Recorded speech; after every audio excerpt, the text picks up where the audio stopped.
বউয়ের নাক ডাকার কারণেও স্বামী তাকে ডিভোর্স দিতে চায়। আসসালামু আলাইকুম, সবাই কেমন আছেন?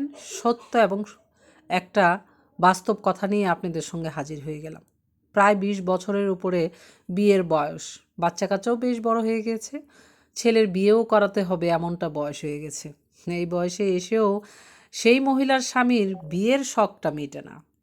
আর কথায় কথায় বউয়ের দোষ এখনও ধরে। বউ যখন শাশুড়ি হতে যাবে তখনও বউয়ের দোষ ধরতেই থাকে সেই পুরুষ।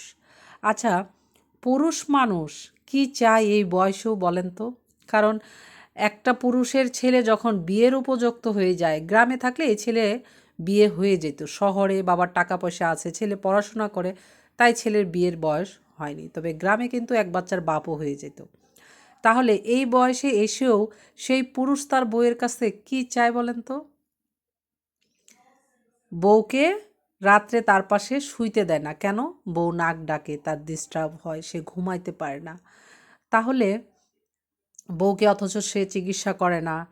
আচ্ছা, একটা কথা বলেন তো, এই দোষটা, এই সমস্যাটা যদি তার মধ্যে থাকতো, পুরুষ যদি রাতে নাক ডেকে ঘুমাইতো, সেই ঘুমে যদি বউয়ের ডিস্টার্ব হইতো, বউ কি তাহলে বলতে পারতো, তুমি এই বিছানা থেকে চলে যাও, তুমি আমার সাথে শুইতে পারবে না, তোমার জন্য আমার ঘুমের ডিস্টার্ব হয়, তোমাকে আমি ডিভোর্স দিয়ে দিব, নতুন আরেকটা বিয়ে করব, তোমাকে এখন আমার ভালো লাগে না? এটা কি একটা ওয়াইফ বলতে পারতো শুধু নাক ডাকার কারণে আর রং ফর্সা হওয়ার কারণে? অথচ 5 বছর সম্পর্ক করে বিয়ে করেছিল সেই পুরুষ, প্রায় 25 বছর যাবৎ সংসার করে। এই বয়সে এসে সেই বউকে তার ভালো লাগে না, বউ কালো আর সেই পুরুষ দেখতে ফর্সা, তবে সুন্দর না। ফর্সা হলেই যে মানুষ সুন্দর হয় এটা ভুল ধারণা।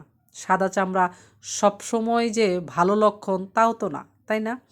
কিন্তু সেই পুরুষ তাকে দাবি করে আমি সুন্দর কারণ আমি ফর্সা, আর বউ কালো বলে বউ তার কাছে কিছুই না। তার এখনও বিয়ের সময় আছে, সে এখনও বিয়ে করবে। এই ধরনের পুরুষের সাথে একটা নারীর সংসার করা কত কষ্টের বলতে পারেন একবারও? যারা ভাইয়েরা থাকবেন আমার এই ভিডিওটা দেখবেন, অবশ্যই কমেন্ট করে জানাবেন। বউয়ের সামনে এই বয়সে এসে যদি হাজব্যান্ড ঘটক ধরে তার বিয়ের কথা ঘটকের সঙ্গে আলোচনা করে, তাহলে সেই বউয়ের মন মানসিকতা কি অবস্থা হয় একটু বলতে পারবেন আমার ভাইয়েরা?